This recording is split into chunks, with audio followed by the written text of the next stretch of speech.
할렐루야. 우리 옆에 분 한번 인사하겠습니다. 반갑습니다. 잘 오셨습니다. 네. 올 한 해가 정말 주님의 은혜로 지금까지 왔습니다. 여러분 전 세계를 돌아보면 이상 기후로 재난, 재해 소식이 끊이지 않고 전쟁의 소식이 끊이지 않는데 그런 중에도 저희들이 오늘 이렇게 예배를 드리고 있죠. 그리고 우리나라가 지금 여러분 뉴스를 보셔서 아시겠지만 아직 세상은 평온한데 정치권은 혼란스러워요. 질서가 잘 잡히지 않는 것 같습니다. 그런 중에도 우리가 오늘 이렇게 모여 예배를 드릴 수 있는 것 전적인 하나님의 은혜인 줄 믿습니다. 그러니 우리가 생각해 보면 진짜 감사한 것밖에 없고 정말 감사함으로 예배를 드립니다. 우리가 나라를 위해서 기도해야 돼요. 세상을 돌아보면서 기도해야 합니다. 기도해야 되는데 무슨 기도를 해야 될까? 저는 두 가지 정도 기도 제목을 여러분에게 드리면서 계속해서 나라를 위해서 기도하기를 바라는데, 한 가지는 감사입니다. 이렇게 혼란스러운 중에도 우리가 이렇게 좋은 환경에서 고요히 모여 예배 드릴 수 있는 거 너무너무 감사합니다. 주님, 여러분 감사함에 기도를 올려드릴 수 있기를 바랍니다. 또 한 가지는 회개입니다. 회개. 하나님, 이 시국이, 이 나라가, 온 세상이 이렇게 혼란스러운데 우리가 정말 주님 앞에 정결하지 못했고 거룩하지 못했고 교회가 좀 바르게 서지 못한 것들을, 믿는 이들이 바르게 하지 못한 것들을 우리 스스로가 주님 앞에서 백성으로 자녀로 잘 살지 못한 것들을 긍휼히 여겨달라고 회개해야 됩니다. 어떤 분들은 야, 회개가 뭐냐, 우리는 얼마나 성실하게 열심히 잘하는데 이런 생각할지 모르겠지만, 여러분 구약을 쭉 보면 이 세상의 모든 움직임에 하나님의 관심이 어디에 있냐면 믿는 자들에게 있습니다. 믿는 자들. 이스라엘 백성이 잘하면 세계가 편안해요. 이스라엘 백성이 못하면 세계가 난리가 나서 이스라엘 백성들조차도 하나님 손에 매를 맞는 그런 형국들을 우리가 많이 보잖아요. 선지서를 보면. 그러니 믿는 자들이 잘해야 되는구나. 하나님의 관심은 믿는 자들에게 있습니다. 그러니 믿는 자들이 주님 앞에서 바로 살아가고, 때로는 회개할 것들은 회개하는 것이 우리의 일이다 생각하면서 여러분 감사하고 회개함으로 주님 앞에 나올 수 있기를 간절히 바랍니다. 그렇지만 감사와 회개의 비중이 뭐가 더 큰가? 다 큰데, 제가 생각을 해봤어요. 다 큰데 지금 우리가 이 자리에 있는 게 더 감사한 거예요. 그리고 비중은 감사가 더 커요. 여러분, 그래서 연말에 감사함 여러분 삶 가운데에 고백되어지고 나누어지기를 바랍니다. 별로 안 감사합니까? 옆에 있는 분에게 이렇게 축복해 주십시다. 함께 해주셔서 감사합니다. 옆에 앉아주셔서 감사합니다. 함께 하는 것이 정말 감사해요. 옆에 있는 게 정말 감사입니다. 정말 감사하잖아요. 그런 의미에서 여러분 한번 생각해 보십시오. 여러분 올 한 해를 지나면서 여러분에게 제일 감사한 게 무엇입니까? 오늘 장로님 기도하실 때 교회적으로 감사한 내용을 쭉 이렇게 말씀해 주셨어요. 장로님 정말 돌아보면서 준비를 많이 하셨는데 쭉 말씀해 주셨어요. 여러 가지 감사가 있잖아요. 여러분 개인적으로는 여러분 인생에서 지난 한 해 동안 무엇이, 어떤 사건이, 어떤 일들이 제일 감사합니까?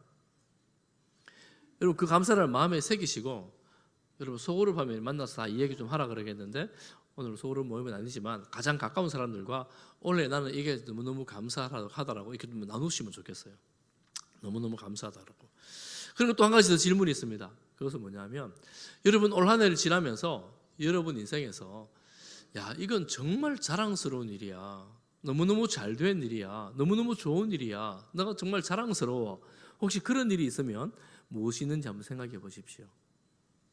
부모님들은 자녀들 생각하면 되실 테고, 또 뭐 자녀들 아니어도 우리 스스로도 야, 이건 내가 생각해도 내 스스로도 너무 자랑스러워, 그런 일이 있는지 모르겠습니다. 한번 생각해서 여러분 그 일들을 여러분 오늘 가까이 있는 분들에게 점심 식사하면서 또 교제하면서 집에서 감사한 일과 자랑스러운 일들을 꼭 한번 이야기하고 나누시기를 바랍니다. 저는 개인적으로 오늘 이 말씀을 준비하면서 감사한 게 있는데 그게 뭐냐 하면 오늘 마지막으로 본문이 너무 길어가지고 또 시간은 짧은데 이 다 충분히는 보지를 못하지만 갈라디아서를 마무리할 수 있는 게 감사해요. 갈라디아서를 아이고 목사니까 그렇지 이런 생각 혹시 할지 모르겠지만 갈라디아서를 보면서 저는 다시 한번 이 복음의 진수, 이 복음을 다시 한번 확실하게 새기는, 확실하게 정리하는 그런 시간이 제 개인적으로도 됐습니다. 복음 다 알고 있는 내용인데요. 뭐 다 알죠. 우리가 알고 있는 내용인데 이 갈라디아서를 통해서 더 확실하게 마음에 새길 수 있었고 더 확실하게 선포할 수 있는 그런 시간이어서 너무나 감사를 드립니다.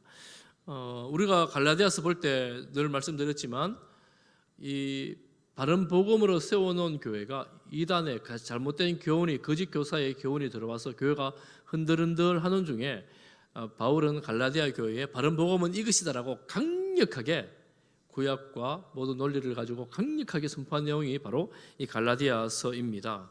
그리고 오늘 쭉 마지막에 가면서 지난주부터 시작해서 헛된 영광을 품지 마라. 서로 짐을 나누어 심으로 그리스도의 법을 성취하라. 그리고 오늘 본문에 보면 이 일반의 세상의 원리, 심는 대로 거둔다는 이 원리를 통해서 생명을 성령으로 심어 생명을 거두어야 된다. 그리고 십자가가 귀하다. 이런 말로 마무리를 합니다.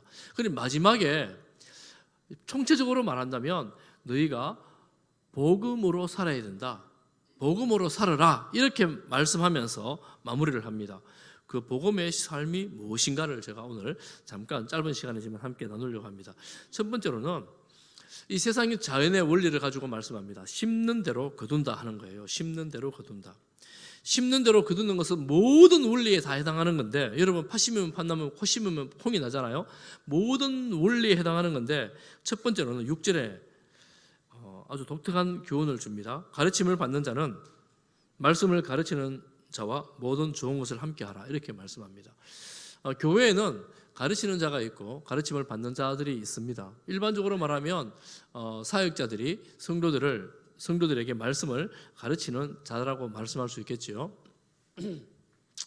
그 당시에 갈라디아 교회에 거짓 교사들이 들어와 있었습니다. 거짓 가르침을 하는 사람들이 들어와 있었습니다. 바울은 그들을 생각한 것 같아요. 거짓 가르침 교훈에 흔들리는 교회에 이미 바른 교훈을 가르쳤던 바울이 있었고 그 후에 바울의 가르침을 받은 바른 교사들이 있었을 텐데 그들이 아마 합당하게 대우를 받지를 못한 것 같아요. 그래서 바울은 바른 가르침을 하는 그 교사들에게 가르침을 받는 당신들 성도님들은 모든 좋은 것을 함께 하십시오 이렇게 교훈을 하는 거예요. 이 좋은 것을 함께 하라 이 말씀은 이런 의미입니다. 여러분 잘 아는 단어예요. 언어가 그게 뭐냐 하면 코이노니아 들어보셨죠? 코이노니아. 그러니까 말씀을 가르치는 자와 말씀을 가르치는 자들이 받는 자들이 코이노니아가 어떻게 번역할 수 있느냐 하면 교제인데 그냥 교제가 아니라 믿음의 교제를 말합니다. 믿음의 교제. 그러니까 믿음의 아름다운 교제를 나누라 하는 거예요. 그런데 좋은 것을 함께 하라 이 말의 의미는 무엇이냐? 이 부분에 대해서 대부분의 주의학자 신학자들은 이렇게 설명을 합니다.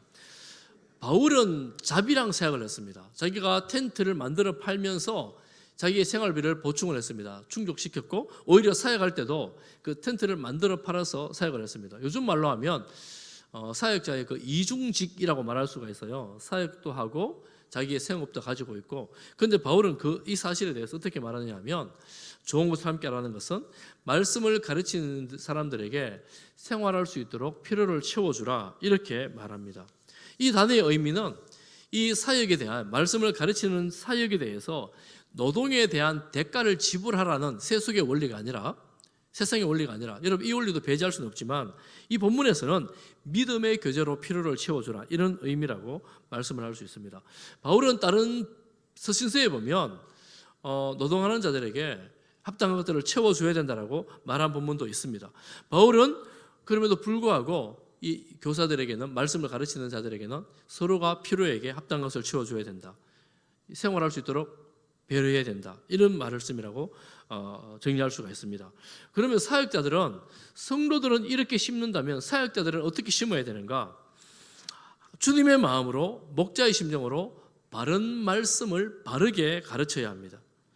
우리 교회는 말씀을 교육하고 훈련하는 교회입니다. 이 설교뿐만 아니라 새가족 모임도 하고 또 기초양육반도 하고 제자훈련도 하고 사회훈련도 하는 그런 교회입니다.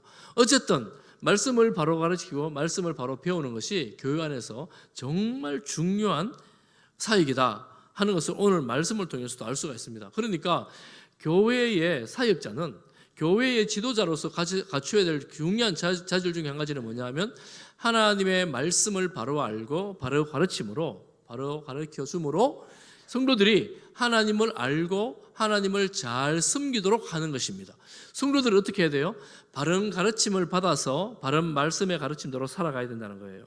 그래서 이 교회가 더 건강하고 아름답게 세워줄 뿐만 아니라 심는 대로 거두니까 그렇게 사역자와 성도들이 아름답게 심을 때에 교회는 더 건강하게 세워지는 것이지요. 이런 원리를 말합니다. 교회가 오늘날의 교회가 바로 세워지기 위해서는 이 원리가 바로게 적용되어야 되겠지요.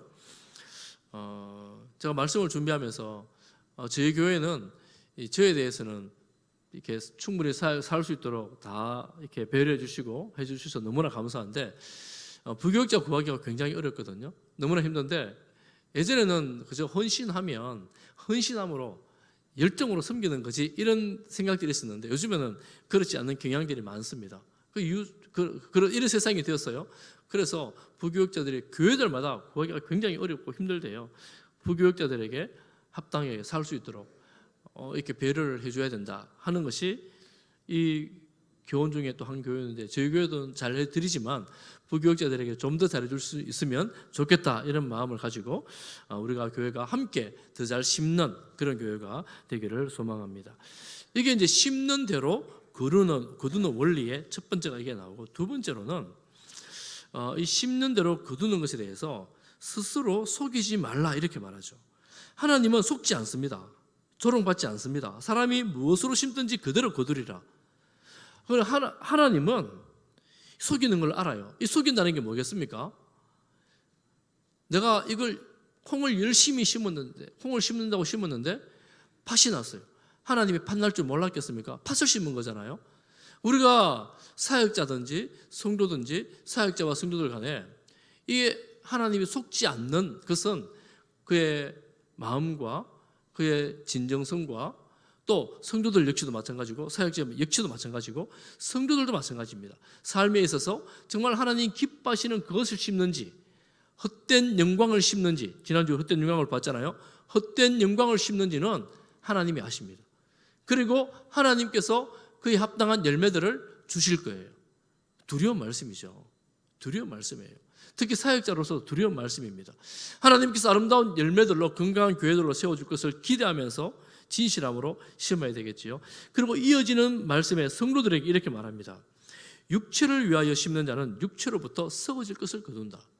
여러분 육체를 위해서 심는 것이 무엇입니까? 지난주에 보았습니다. 19절 말씀, 5장 19절 말씀부터 쭉 보면 육체의 일은 음행, 더러운 것, 호색, 우상숭배, 주술, 원수 맺는 것, 분쟁, 시기, 분냄, 당짓는 것, 분열, 이단, 투기, 술 취함, 방탕 뭐 이런 것들이래요. 이런 것들을 심으면 무엇이 거둬주는가? 하나님 나라를 유업으로 받을 수 없게 된다. 멸망한다. 이것입니다. 그러니 육체를 심으려고 심는 것은 정말 멸망길로 가는 것인데 성도들은 어떻게 해야 되는가? 성령을 위하여 심는 자, 성령을 위하여 심는 자는 성령으로부터 영생을 거둔다 이렇게 말하죠. 성령을 위하여 심는 것이 무엇인가? 성도들은 성령으로 심는 거예요. 성령으로 심는 것. 어떻게 심으면 여러분 성령으로 심을 수 있을까요? 여러분 성령, 하나님의 영은 하나님이 누구신지 예수님이 어떤 분인지를 깨닫게 합니다. 예수님의 말씀을 기억나게 하십니다. 그래서 성령으로 심는다는 것은 예수님의 말씀으로 심는 것이고 하나님을 믿는 믿음으로 심는 것입니다. 이렇게 심는 거예요. 그럼 어떻게 돼요? 영생을 거둔다. 앞에 5장 22절 23절에는 성령의 열매들이 쭉 나오잖아요. 이런 성령의 열매를 거두게 될 뿐만 아니라 곧 영생을 거두게 된다 이렇게 말씀합니다.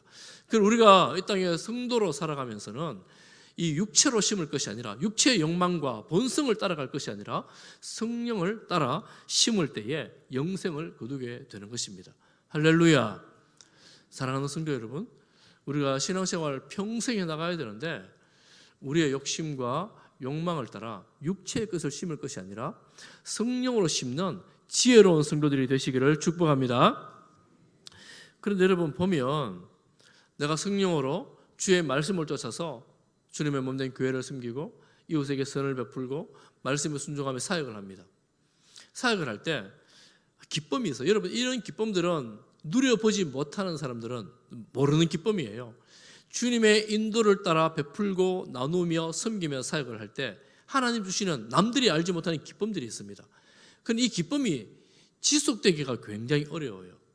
무슨 말씀이냐면 이런 이름으로 섬기고 저런 이름으로 봉사하고 오늘 우리가 또 많은 분들이 임명을 받았잖아요. 이렇게 맡은 자리에서 열심히 섬기는데 어떤 분들이 기쁨이 있는가 하면 어떤 분들은 금방 지쳐버리기도 하죠. 낙심이 되기도 합니다. 또 포기하고 싶어요. 그만하고 싶어요. 사랑으로 섬기는 일인데 그만하고 싶어요. 마음이 상한 거예요. 실망하는 거예요. 또 심었는데 열매가 보이질 않는 거예요. 나는 열심히 한다고 했는데 아무도 알아주지도 않는 거예요. 그러면 이건 내가 지금 잘못하고 있는 건가? 주님의 일을 하는데 왜 이렇게 힘이 드는 거? 다른 사람들은 왜 이렇게 힘들게 하는 거? 이런 생각, 여러 가지 생각이 듭니다. 그때 주님께서 말씀하십니다. 9절 같이 보겠습니다. 9절입니다. 시작. 우리가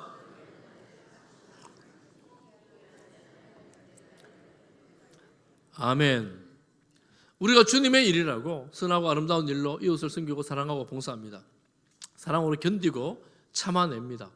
이런 선한 일을 하는데 낙심하지 말래요. 왜 이런 말씀하시겠어요? 낙심할 만하거든요. 낙심할 일이 반드시 있거든요. 그런데 낙심하지 말래요. 내가 봄에 씨를 뿌리고 씨를 뿌릴 때는 가을에 추수할 것을 기대하잖아요. 그런데 봄에 씨를 뿌리는데 가을에 열매가 맺지 않으면 얼마나 낙심이 되겠어요. 이런 일들이 많습니다. 많은데 우리는 씨를 뿌리는 사람이다라고 생각하면 포기하지 않고 성실과 인내로 열심히 씨를 뿌리면 우리가 뿌린 이 씨앗은 언제 열매를 맺을지 우리는 모릅니다. 그렇지만 하나님의 때가 있는데 하나님께서 반드시 그 뿌린 씨앗의 열매를 보게 하십니다. 할렐루야. 그러니 어떤 분들은 내가 정말 열심을 다해 씨를 뿌렸는데 아이고 1개월, 2개월, 3개월 지나도 열매가 나지 않아요. 내가 니를 위해서 얼마나 봉사했는데 한 6개월 지났는데 아무도 변화도 없어요. 1년이 지났는데도 아무런 효과가 없는 것 같아요. 경상한 말로 치아뿌라 나는 이제 그만할란다 이제. 내가 얼마나 참았는데 그러면서 포기하고 싶어요. 안 하고 싶어요. 그런데 조금 더 기다리면 하나님께서 열매를 주실 텐데 그걸 기다리지 못하게 되는 거예요. 때로는 심지어는 여러분 가족 구원을 위해서 평생 기도하면서 평생 사랑으로 섬기잖아요. 안 될 것 같잖아요. 그렇지만 끝까지 섬기는 거예요. 때로는 내가 이 세상을 떠난 후에 다음 세대에 그 열매를 맺을 수도 있습니다. 우리가 포기하지 않고 낙심하지 않고 계속해서 씨를 뿌리는 것이 우리가 할 일입니다. 때로는 이 선한 일에 씨를 뿌리는데 사람들이 무시를 해요. 아이고 네가 그거 한다고 별 수 있을 것 같으나 무례하게 말합니다. 쓸데없는 일을 하고 있냐고 이런 무례하게 말할 때도 있습니다. 또 누구와 비교를 해요. 저 사람은 저래 잘하는데 지금 고작 이거 한다고 그러느냐. 이거 무의미한 일 하지 마라. 이런 식으로 폄훼를 하고 비방을 하고 때로는 바울 같은 경우에는 폭력을 통하여 못하게 하게 하잖아요. 이런 일들이 비일비재한 세상입니다. 주님을 더 열심히 더 사랑해서 주님의 일을 감당하겠다고 섬기겠다고 나오면 더 심한 반대를 직면하게 됩니다. 그렇지만 여러분 낙심하지 마십시오. 실패를 두려워하지 마십시오. 도전하시고 포기하지 말고 끝까지 주님의 그 선한 일에 함께 할 수 있기를 축복합니다. 주님께서 아십니다. 주님께서 아시고 주님의 때에 아름다운 열매를 주실 것입니다. 주님께서 그 모든 수고를 아시고 그 수고에 합당한 상을 주실 것입니다. 그래 주님을 믿고 우리는 주님을 바라보고 이 믿음의 길을 뚜벅뚜벅 걸어갑니다. 달려갈 수 있는 힘이 있으면 좋겠는데 달려갈 수 있는 힘이 잘 없어요. 힘들어요. 지치고 낙심돼요. 그렇지만 포기하지 않습니다. 낙심하지 않습니다.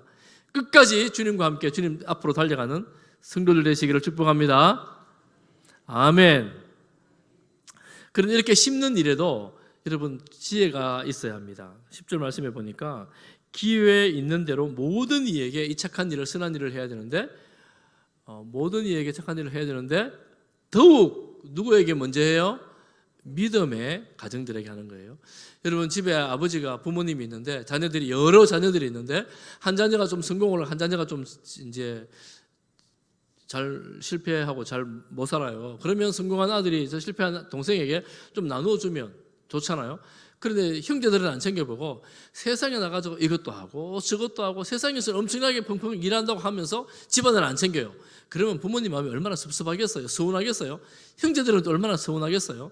그러니 우리가 믿음의 형제된 가족들에게 먼저 더 사랑으로 섬기고 베풀고 나누는 것입니다. 이것이 신앙의 도리, 믿음의 도리라고 지혜라고 말씀합니다.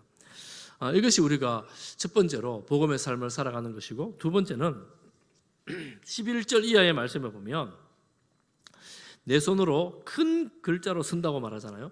그 당시에 서신들은 대필자를 두고 불러주면 글을 씁니다. 쓰는데 마지막에는 이것이 나의 편지라는 사인처럼 자기가 자필로 쓰는데 꼭 하고 싶은 말, 반드시 잊지 말아야 될 말, 그 말을 마지막에 정리를 해서 씁니다.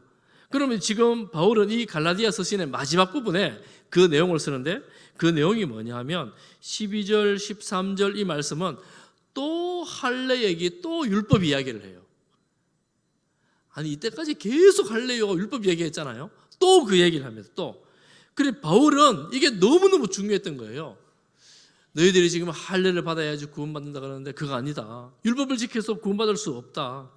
너희들이 할례를 지켜서 구원받겠다는 것은 너희의 육체, 너희의 몸, 너희의 배경, 너희의 성취, 인간적인 것을 자랑하려는 것이다. 우리가 자랑할 것은 명예, 배경, 성취를 자랑할 게 아니다. 이렇게 말하면서 바울이 하는 말 14절 말씀, 나의 자랑은 이것밖에 없다. 이러면서 14절 같이 한번 읽어보겠습니다. 14절입니다. 같이 봅니다. 시작. 그러나 내게는 우리 주 예수.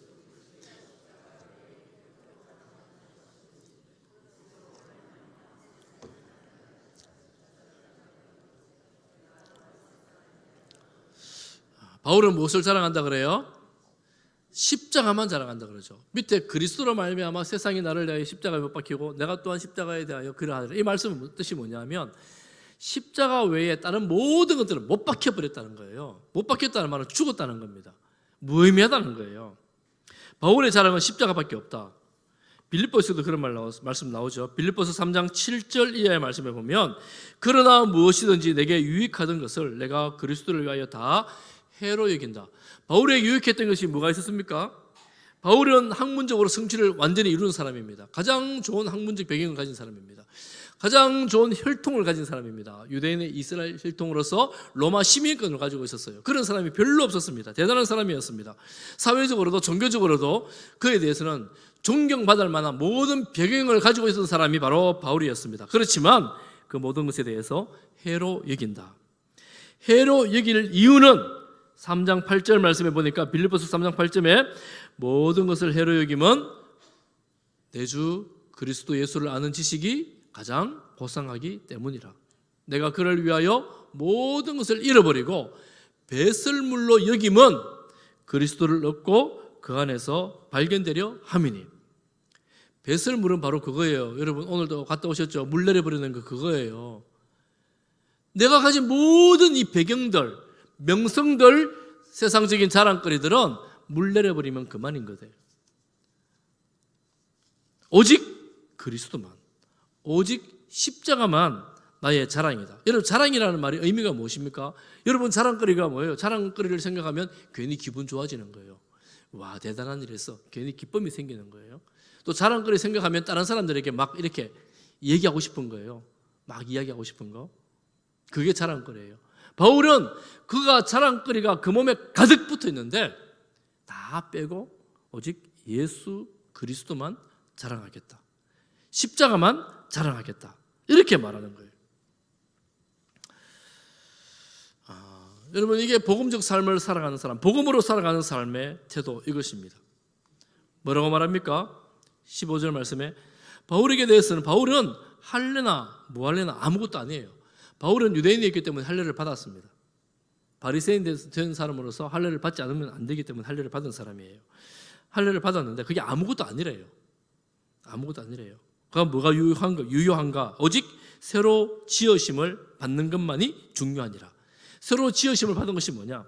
고린도후서 5장 17절 말씀에 보면, 우리 같이 한번 읽어볼까요? 고린도후서 5장 17절 시작. 그런즉 누구든지 그리스도 안에 있으면 새로운 피조물이라. 이전 것은 지나갔으니 보라 새 것이 되었도다. 여러분, 이 말씀 꼭 암송하십시오. 새 피조물, 새 창조가 된 거예요. 우리는 예전의 모습으로 살아가는 사람들이 아니라 새로운 피조물로 살아가는 것입니다. 이전 것은 다 지나가 버렸어요. 그러니 바울은 세상의 모든 것들을 다 버렸다, 이렇게 말하는 거예요. 정체성이 흔들지 않는 정체성, 오늘 15절 말씀에 새로 지으심을 받은 것, 갈라디아서 말씀대로 표현하자면 5장 6절에 있는 사랑으로서 역사하는 믿음, 사랑으로 역사하는 믿음의 삶, 내 신분의 새로운 정체성, 이것만 남았다는 거예요. 이것만 중요하다는 것입니다. 그러니 이것으로 살아가는 사람들에게는 16절 말씀에는 평강과 긍휼이 있습니다. 세상의 환경에서 주는 것들이 아니라 이 정체성에 주는 평강과 긍휼이 있고, 또한 18절 말씀에 예수 그리스도의 은혜가 그 안에 있습니다. 바울은 이렇게 자랑하겠다고 서신을 마무리하는 거예요. 그러면서 마지막 한마디를 다 하는데, 이후로는 누구든지 나를 괴롭게 하지 말라. 내가 내 몸에 예수의 흔적을 지니고 있노라. 바울이 가졌던 예수의 흔적은 뭐겠습니까? 예수님이 손에 못 박히셨는데 바울 손에도 못 자국이 있을까요? 예수님이 허리에 창자국이 있는데 바울의 몸에도 허리에 창자국이 있을까요? 머리에 가시관을 쓴 흔적이 있을까요? 바울이 십자가 못 박히지 않았으니까 그런 건 물리적으로는 없었을 거예요.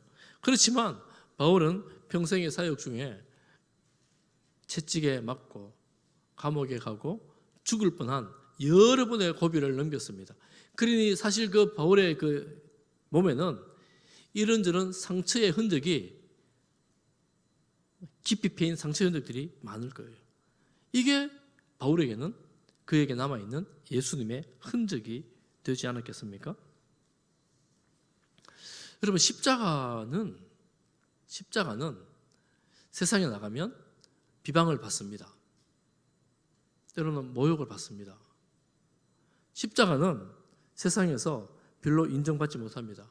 그 시대나 지금이나 사실은 비슷합니다.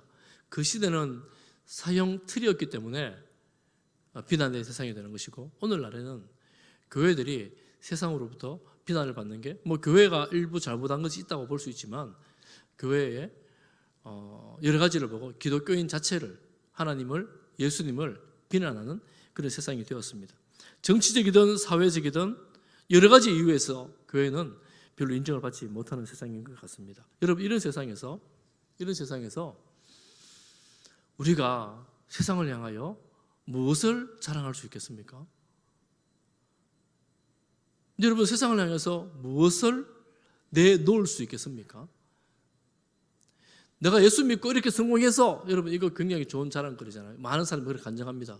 예수 믿기 전에 못 살았는데 예수 믿고 나서 잘 살게 되어서, 예수 믿고 나서 더 좋은 집을 가지게 되어서, 예수 믿고 나서 더 좋은 직장을 가지게 되어서, 여러분, 이거 정말 좋은 간증거리, 여러분 세상에 간증해도 괜찮아요. 그런데 더 자랑할 거리는 내가 예수님 믿고 구원받았어. 내가 정말 자랑할 거, 감사할 거, 나타낼 것은 예수님, 그 이름, 예수님 뿐이야. 예수님 십자가 달려 돌아가셨는데 부활하심으로 내가 천국의 백성이 되었다라고 자랑하게 되는 것입니다. 여러분, 그렇게 본다면 여러분 바울의 고백을 그대로 가져와 본다면 우리 자신에게 남아있는 예수님의 흔적이 있다면 여러분 무엇이라고 말씀할 수 있겠습니까? 여러분 몸에 혹시 예수님의 흔적이 있습니까? 여러분 마음에 예수님의 흔적이 있습니까? 너무 어렵죠. 왜냐하면 예수님 때문에 채찍을 맞은 것도 아니고 예수님 때문에 뭐 감옥에 간 것도 아니고 우리는 너무 편하게 예수님 믿고 있잖아요. 여러분 곰곰이 한번 생각해 보십시오. 나는 그저 나 혼자 예수님 믿고 천국 가면 되지 뭐 다른 사람 뭐 필요한가? 이런 혹시 마음을 갖고 있다면 여러분 마음에 있는 예수님의 흔적이 무엇이 될 수 있겠습니까? 과연 예수님의 십자가가 우리에게 흔적이 되어 남아 있는지요?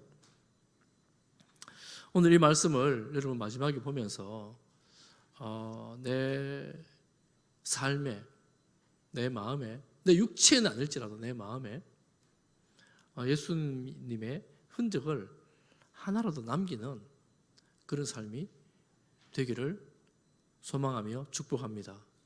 여러분 한번 생각을 해보십시오. 꼭 생각해 보십시오. 어떻게 내게 예수님의 흔적을 남길 수 있을까? 다른 사람이 나를 봤을 때 저 사람에게는 뭔가 예수님의 흔적이 있어 라고 말할 수 있는 것이 여러분 삶에, 여러분 언어에 있기를 축복합니다. 있어야 되지 않겠습니까? 주님 만날 때 주님께서 내가 너 예전에 그렇게 수고하는 거 내가 봤어. 너 그때 정말 수고했어. 정말 고생했어. 내가 다 알고 있다. 여러분 이런 말씀을 들었으면 그것보다 복된 게 어디 있겠습니까? 네가 그때 이웃을 위해 사랑하며 섬겼던 걸 그걸 내가 알고 있어. 이런 말씀을 듣는다면 그것보다 복된 게 어디 있겠습니까? 주님의 이름으로 행한, 주님의 이름으로 섬긴 예수님의 흔적들이 우리 삶에 가득하기를, 십자가의 흔적들이 우리 삶에 남아있기를 주님의 이름으로 축복합니다.